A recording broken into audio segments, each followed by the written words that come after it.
Hello बच्चों, आज हम बात कर रहे हैं इलास्टिसिटी।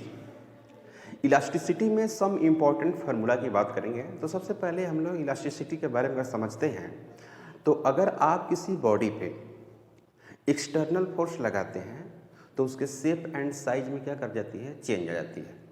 यानी आप फोर्स लगाते हैं, जिससे मान लीजिए स्प्रिंग की बात करते हैं। स्प्रिंग पर आप फोर्स लगाते हैं और फिर उसको छोड़ते हैं तो क्या करती है, अपनी पहली स्टेट को ले लेती है, पहली स्टेट में आ जाती है। तो हम लोग इसको इलास्टिसिटी बोलते हैं। तो इसी में हम लोग कुछ कंसेप्ट की बात करेंगे जो पूरा पूरा मटेरियल पर डिपेंड करता है। मटेरियल और उसके शेप एंड साइज पर डिपेंड करेगा। तो सबसे पहला जिसमें कंसेप्ट आता है वो है स्ट्रेस। तो स्ट्रेस जो होता है वो फोर्स पर यूनिट एरिया होती है स्ट्रेस। तो स्ट्रेस में कई तरीक़ा से हम लोग डिवाइड किया हुआ है। एक स्ट्रेस है जो लॉन्गिट्यूडनल स्ट्रेस बोलते हैं उसको, लॉन्गिट्यूडनल स्ट्रेस। जैसे रॉड वगैरह में या सॉलिड बॉडी में अगर हम उसको खींचते हैं या उसको हम कंप्रेस करते हैं तो उसके अंदर स्ट्रेस आ जाती है। स्ट्रेस का मतलब हुआ एक तरह से pressure, force per unit area, यानी फोर्स बाई एरिया की हम लोग बात करते हैं। तो लॉन्गिट्यूडनल स्ट्रेस में दो तरह के और स्ट्रेस होते हैं जिसको हम लोग बोलते हैं, एक तो बोलते हैं कॉम्प्रेसिव स्ट्रेस। कॉम्प्रेसिव स्ट्रेस का मतलब ये हुआ कि सपोज दैट कि आपके पास ये कलम है और दोनों तरफ से क्या करते हैं, इसको ऐसे प्रेस करते हैं, है ना। तो इसके जो बीच में जो इस बॉडी में जो इंटरमोलिकुलर फोर्स है वो क्या करेगा, उनके डिस्टेंस क्या होंगे, घटेंगे। तो ये हो गया एक कॉम्प्रेसिव स्ट्रेस। एक होता है आपको टेंसाइल स्ट्रेस। टेंसाइल का मतलब हुआ हम इसको जोर से क्या करते हैं, दोनों तरफ खींचते हैं। तो खींचते तो इनकी जो बीच में जो इंटरमोलिकुलर डिस्टेंस है, दो मोलिक्यूल के बीच की जो दूरी है वो क्या होगी, बढ़ेगी, है ना। तो इसको हम लोग टेंसाइल स्ट्रेस बोलते हैं और कॉम्प्रेसिव स्ट्रेस बोलते हैं। और टेंसाइल स्ट्रेस और कॉम्प्रेसिव स्ट्रेस दोनों की जो फोर्स की जो फार्मूला होगी वो सेम होगी। यानी फोर्स बटे एरिया टेंसाइल में भी होगा और फोर्स बटे एरिया कॉम्प्रेसिव में भी होगा। तो इसमें जो फोर्स होगा वो कॉम्प्रेसिव वाला में, और टेंसाइल वाला में फोर्स जो होगा वो टेंसाइल होगा। ये हो गई सॉलिड बॉडी की बात, है ना। सॉलिड बॉडी में मैंने क्या बताया है, या तो आप खींचो उसको जोर से या उसको कॉम्प्रेस करो। अब दूसरी बात आती है वॉल्यूमेट्रिक स्ट्रेस। वॉल्यूमेट्रिक स्ट्रेस में क्या होता है कि किसी बॉडी का वॉल्यूम चेंज कर जाता है। जैसे मान लीजिए कि कोई आदमी अगर तालाब में जाता है तो उसके बॉडी पे पानी जो है परपेंडिकुलर फोर्स लगाती है। तो इसको हम लोग बोलते हैं वॉल्यूमेट्रिक स्ट्रेस। यानी कहने का मतलब है कि जो इंसान का जो वॉल्यूम था बाहर, पानी से बाहर, और जो पानी में गया, तो पानी में जब वो गया तो उसके वॉल्यूम में क्या आ गया, चेंज आ जाएगा। यानी उसके वॉल्यूम घट जाएगी चारों तरफ से परपेंडिकुलर फोर्स लगाने की वजह से। तो उसके बॉडी में जो स्ट्रेस आया उसको हम नाम देते हैं वॉल्यूमेट्रिक स्ट्रेस। एक होता है टेंजेंशियल स्ट्रेस या शियरिंग स्ट्रेस। शियरिंग स्ट्रेस में क्या होता है कि जैसे मान लीजिए कि एक बॉडी है, ओके, और एकदम फिक्स है, यहाँ पर फिक्स है, और इसके टेंजेंट का फोर्स लगाते हैं तो थोड़ा सा झुकेगी। तो झुकेगी क्या, तो ये वाला जो पार्ट्स है ना, इस साइड का पार्ट्स वो काफ़ी स्ट्रेच हो जाएगा। तो इसको हम लोग बोलते हैं टेंजेंशियल या शियरिंग स्ट्रेस, ठीक है। तो इसमें क्या होगा, टेंजेंशियल स्ट्रेस में या शियरिंग स्ट्रेस में क्या होगा, टेंजेंशियल फोर्स डिवाइडेड बटे उस पर जो फोर्स पर लगा हुआ है उसकी क्रॉस सेक्शनल एरिया। यानी मेरे कहने का मतलब ये हुआ कि किसी भी तरह का स्ट्रेस हो उसकी जो फार्मूला होगी वो फोर्स बटे एरिया होगी। और टेंजेंशियल स्ट्रेस होगा तो फोर्स टेंजेंशियल होगी। वॉल्यूमेट्रिक स्ट्रेस होगा तो वहाँ पर क्या होगा, वॉल्यूम जो चेंज कर रहा है उसके चलते होगी अपना, यानी वॉल्यूम जो फोर्स लगा रहा है परपेंडिकुलर बॉडी पे वो फोर्स होगी। कॉम्प्रेसिव स्ट्रेस में क्या होगा, जिस फोर्स के द्वारा बॉडी कॉम्प्रेस हो रही है वो फोर्स बटे एरिया। और टेंसाइल स्ट्रेस में जो हम स्ट्रेच करके खींच रहे हैं वो फोर्स बटे एरिया। तो मैंने एक सीधी सीधी बातें लिखा है यहाँ पे, स्ट्रेस फोर्स बटे एरिया।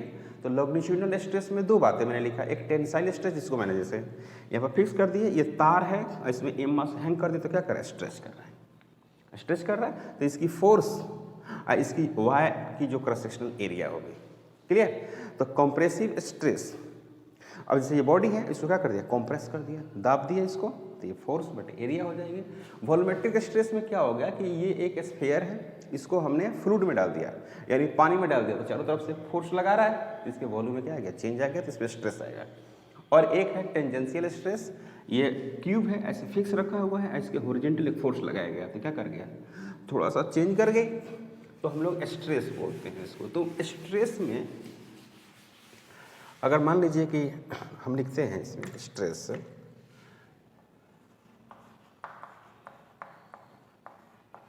ये हो गई फोर्स डिवाइडेड बटे क्या हो गया, एरिया, यानी न्यूटन मीटर पर स्क्वायर, इसको लिख सकते हैं। ओके, अब सबका अपना अलग अलग हो, जैसे मान लीजिए ये वायर है, इसको आप एम मास से क्या कर दिए, हैंग कर दिए हैं, इसमें टेंशन कितना होगा टी, और एक इसके बराबर होगा एम जी। इस वायर की रेडियस कितनी है आर, तो इसमें जो स्ट्रेस होगा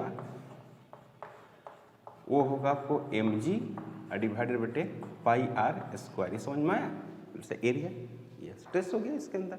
अब उसी तरह से हम लोग बात करते हैं स्ट्रेन। स्ट्रेन में जो होता है वो चेंज इन लेंथ होता है, change in length divided by original length, original length, clear है। तो यहां पे strain is equal to delta L बटे एल, ये हो गया लॉन्गिट्यूडनल, लॉन्गिट्यूडनल स्ट्रेन। उसी तरह से ये हो गया डेल्टा भी डिवाइडेड बटे वी, वॉल्यूम चेंज करता था, तो ये हो गया वॉल्यूम स्ट्रेन, इसका नाम है वॉल्यूम स्ट्रेन। और एक है आपको जिसको हम लोग बोलते हैं स्मॉल एल डिवाइडेड बटे कैपिटल एल, इसका सिंबल हम लोग फाई देते हैं, और ये बोलते हैं शेयर स्ट्रेन, याद रखिएगा, है ना, शेयर स्ट्रेन हम लोग इसको नाम देते हैं। क्लियर बच्चों। अब देखो भाई शेयर स्ट्रेन थोड़ा सा समझने की कोशिश करिएगा, शेयर स्ट्रेन में क्या है। शेयर स्ट्रेन, जैसे मान लीजिए कि इस तरह का एक बॉडी है और इस तरह से फिक्स कर दिया गया है, ओके, इसकी लंबाई कितनी है, एल है, कैपिटल एल है, और इसको फिक्स कर दिए।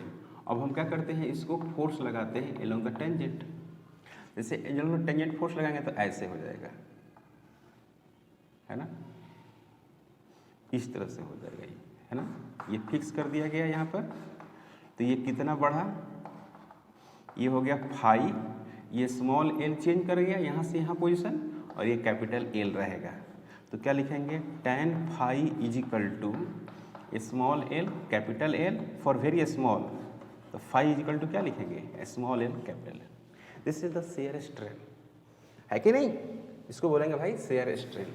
अब हम लोग बात करते हैं, एक बहुत बढ़िया रिलेशन है, बहुत अच्छा रिलेशन है, जिसको बोलते हैं हम लोग हुक लॉ। अब देखो भाई हुक लॉ क्या होता है, हुक लॉ, हुक लॉ पहली बात ये वैलिड है for very small, for very small deformation, for very small deformation, बहुत छोटे डिफॉर्मेशन के लिए होता है। और होता क्या है कि स्ट्रेस जो होती है, स्ट्रेस वो डायरेक्टली प्रोपोर्शनल क्या होती है, स्ट्रेन होती है, याद रखिएगा, यानी फोर्स डिवाइडेड बटे area is equal to Y, और इसको लिखेंगे डेल्टा एल बटे एल, तो एफ इज इक्वल टू होगा वाई ए और delta L by L, this is the force. Y क्या है, यंग्स मॉडुलस है, जो काफ़ी इंपॉर्टेंट है, ये कई बार पूछा हुआ है। आप थोड़ा समझिए, मान लीजिए कि एक वायर है, ठीक है, इस पे क्या कर दिए, एम मास का ऐसे हैंग कर दिए, इसकी लंबाई, इसकी ओरिजिनल लंबाई कितनी है, एल।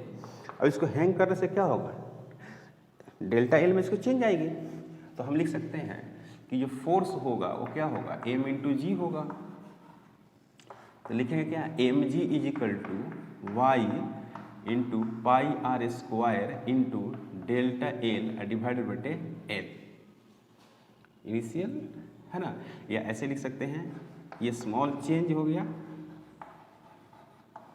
थोड़ा इस तरह से लिखिएगा तो अच्छा रहेगा, स्मॉल चेंज, ये हो गया क्या, ओरिजिनल लेंथ, ओरिजिनल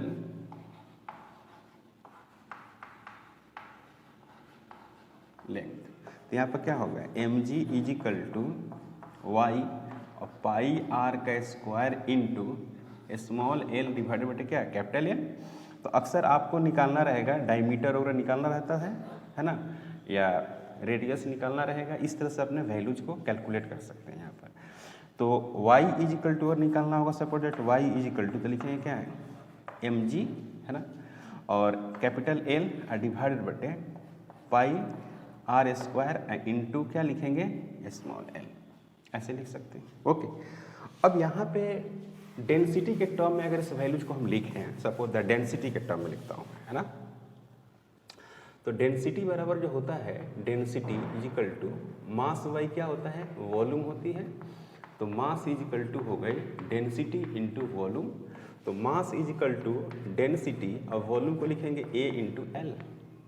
तो वहाँ पर अगर रखते हैं Young's modulus is equal to rho A L, अब पहले से क्या है एल डिवाइडेड बटे ए, ओके, यहाँ पर लिखेंगे क्या ए इंटू क्या स्मॉल एल, तो एक ए से ए कट जाएगा, तो रो एल स्क्वायर डिवाइडेड बटे क्या small L is equal to Young's modulus. अगर कहता है कि डेंसिटी क्या है, कांस्टेंट है ना, तो इस तरह से वैल्यूज हो गए, बहुत काम का है ये, आप इसको याद रखेंगे। समझ में आ रही है बात, इसको जरूर याद रखेंगे। तो ये हो गया आपको यंग्स मॉडुलस से रिलेटेड है ना। अब क्या है, अब यहाँ पर हम लोग जो बात करने वाले हैं, एक फार्मूला और इसमें बात करना है कि सी पी डिवाइडेड बटे सी भी इज इक्वल टू गामा। ये देखो भाई, ये क्या है और ये क्या है, ये यंग्स मॉडुलस है और ये गामा है, छोटा सा वाई लिखते हैं यहाँ पर है ना, इसको पढ़ते हैं गामा में पढ़ते हैं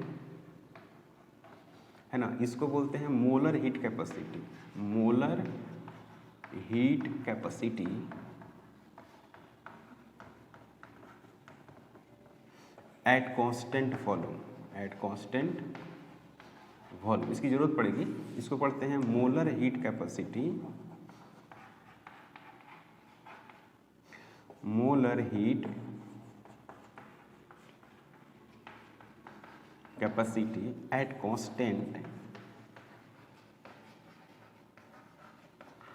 प्रेशर। ओके, अब बात करते हैं क्या, बल्क मॉडुलस, बल्क मॉडुलस की बात करते हैं। अब देखिए, बल्क मॉडुलस की जो बात करते हैं वो फ्लूइड के लिए वैलिड होती है ना, तो इसमें भी वही होगा, तरीका वही होगा, स्ट्रेस डायरेक्टली प्रोपोर्शनल स्ट्रेन, ठीक है। तो स्ट्रेस मतलब यहाँ पर हो गया फोर्स बटे area is equal to bulk modulus delta V बटे भी, फ्लूइड के बात है ना, निगेटिव साइन, निगेटिव साइन ये इंडिकेट कर रहा है ना कि वॉल्यूम क्या करता है, डिक्रीज करता है, ठीक है। तो यहाँ पर लिख सकते हैं क्या, प्रेशर लिख सकते हैं आप delta P is equal to minus bulk modulus और डेल्टा भी बटे भी। तो bulk modulus is equal to लिखेंगे माइनस डेल्टा पी डिवाइडेड बटे डेल्टा भी बटे भी। बड़ा काम का फार्मूला है, बहुत इंपॉर्टेंट है। अब क्या है, यहाँ पर लिखेंगे कि बल्क मॉडुलस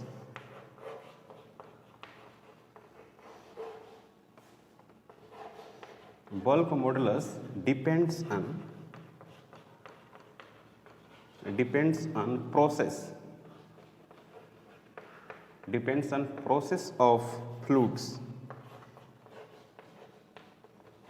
फ्लूइड्स का मतलब हो गया गैस प्लस लिक्विड, है कि नहीं, प्रोसेस का मतलब हो गया गैस प्लस लिक्विड। अब समझिएगा, तो सबसे जो पहला प्रोसेस है उसका नाम है, आप जानते हैं आइसोथर्मल प्रोसेस, इसका नाम है आइसोथर्मल प्रोसेस। मतलब कि टी क्या रहेगा, कांस्टेंट। टी क्या रहेगा बच्चों, कांस्टेंट, यानी पी भी इज इक्वल टू एनआरटी होता है, तो ये कांस्टेंट हो गया। अब इसमें देखिएगा, पहले क्या करते हैं, डेल्टा पी इसको डिफ्रेंशिएट करते हैं और क्या करते हैं, भी को छोड़ देते हैं। अब भी को डिफ्रेंशिएट करते हैं और छोड़ देते हैं किसको, पी को, बराबर क्या हो गया, 0। तो इसको लिखते हैं delta P V minus delta V P, इसको लिखा क्या है, डेल्टा पी डिवाइडेड बटे डेल्टा भी अब बटे भी अब minus is equal to P. इसको क्या कहते हैं, बल्क मॉडुलस, यानी P is equal to bulk modulus. याद रखेंगे, आइसोथर्मल के केस में, आइसोथर्मल प्रोसेस के केस में प्रेशर जो होता है वो बल्क मॉडुलस के बराबर होता है। क्या होता है भाई, बल्क मॉडुलस के इक्वल होता है, याद रखेंगे, बहुत इंपॉर्टेंट है। नेक्स्ट है आपको adiabatic process. Adiabatic process, adiabatic process इसको क्या बोलते हैं जरा समझिए, एडियाबेटिक प्रोसेस। तो इसमें होता है कि पी भी इसका power gamma is equal to constant होता है। तो यहाँ पर लिखेंगे डेल्टा पी, भी को छोड़ दिया मैंने, प्लस अब मैंने पी को छोड़ दिया, अब डिफ्रेंशिएट किसको करना है, इसको। तो पहले लिखेंगे क्या यहाँ पर गामा, फिर क्या लिखेंगे, भी के पावर गामा माइनस 1, फिर क्या लिखेंगे, डी भी इज इक्वल टू 0। ओके, तो यहाँ पर देखिए, यहाँ पर लिखते हैं क्या, डेल्टा पी भी के पावर गामा प्लस पी, और यहाँ पर लिखेंगे गामा, और यहाँ पर लिखेंगे भी के पावर गामा डिवाइडेड बटे भी, डेल्टा भी इक्वल टू 0। ये और ये कॉमन होकर चला जाएगा उधर, तो मिलेगा क्या, delta P is equal to minus P gamma, और डेल्टा भी बटे भी इक्वल टू कुछ नहीं। तो यहाँ पर क्या मिलेगा आपको, डेल्टा पी डिवाइडेड बटे डेल्टा भी डिवाइडेड बटे V minus is equal to P gamma.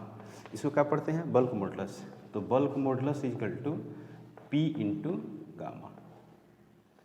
P into क्या हो गया, गामा, याद रखेंगे, बहुत इंपॉर्टेंट है ना। तो ये हो गया आपको एडियाबेटिक प्रोसेस में हो गया। अब उसी में आपको हम बात करते हैं क्या, एडियाबेटिक प्रोसेस में हो गया। अब हम बात करते हैं पॉलीट्रॉपिक के लिए। पॉलीट्रॉपिक प्रोसेस, तो इसमें क्या हो गया, पी भी, इसका पावर क्या लिखेंगे, n is equal to constant. तो यहाँ पर लिखेंगे क्या, डेल्टा पी भी के पावर n प्लस n भी के power n minus 1 into delta भी इंटू पी इक्वल टू 0। अब क्या लिखेंगे इसमें, इसको कॉमन तो करेंगे तो क्या बनेगा, वही बनेगा, delta P is equal to minus n, और यहाँ पर बन जाएगा डेल्टा भी बटे भी और इंटू पी। तो यहाँ पर बचेगा आपको माइनस डेल्टा पी डिवाइडेड बटे डेल्टा भी डिवाइडेड बटे V is equal to n into P. This is called a bulk modulus. तो bulk modulus is equal to n into P. This is important points for question solving. अब यहाँ पे क्या करना है, ये तो हो गया आपको टेम्परेचर से रिलेटेड। अब एक बात करना है कि बल्क मॉडुलस और कॉम्प्रेसिबिलिटी। जो बल्क मॉडुलस होता है, बल्क मॉडुलस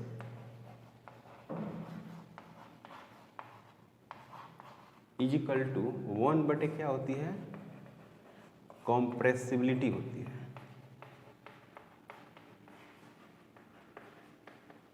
ओके, यानी बल्क मॉडुलस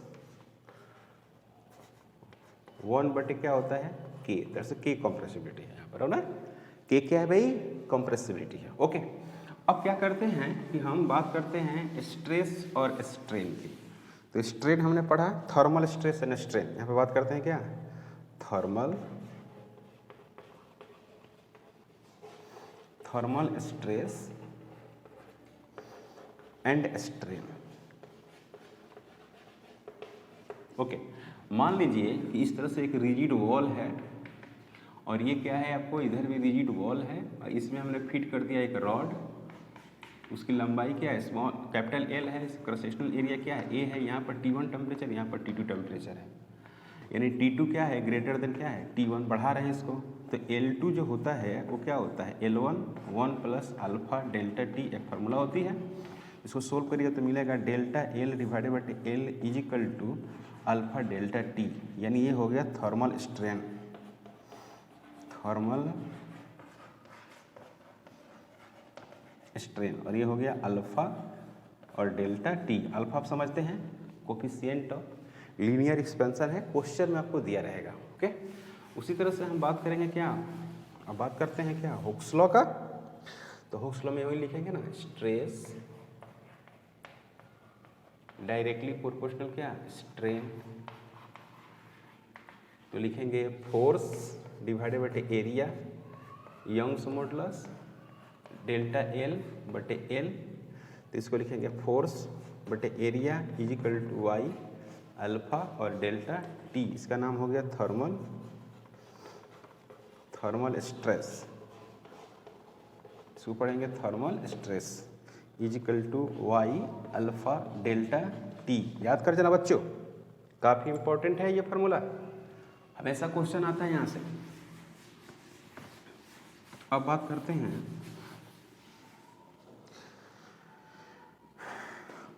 हैं क्या, फोर्स बटे area is equal to Young's modulus alpha delta T, तो एफ इज इक्वल टू होगा वाई अल्फा ए और delta T, this is the force, thermal force, this is the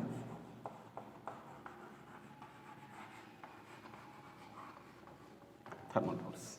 तो मैंने elasticity का formula लिखा, उसके बाद मैं हाइड्रोस्टैटिक्स का फार्मूला लिखूंगा, फिर हाइड्रोडायनामिक का फार्मूला लिखूंगा, उसके बाद विस्कोसिटी का फार्मूला लिखूंगा। इसको 4 भाग में हमने डिवाइड कर दिया है, properties of materials, fluid mechanics को। अगर आप हमारे चैनल पर नए हैं प्लीज़ सब्सक्राइब करें, शेयर करें, थैंक यू।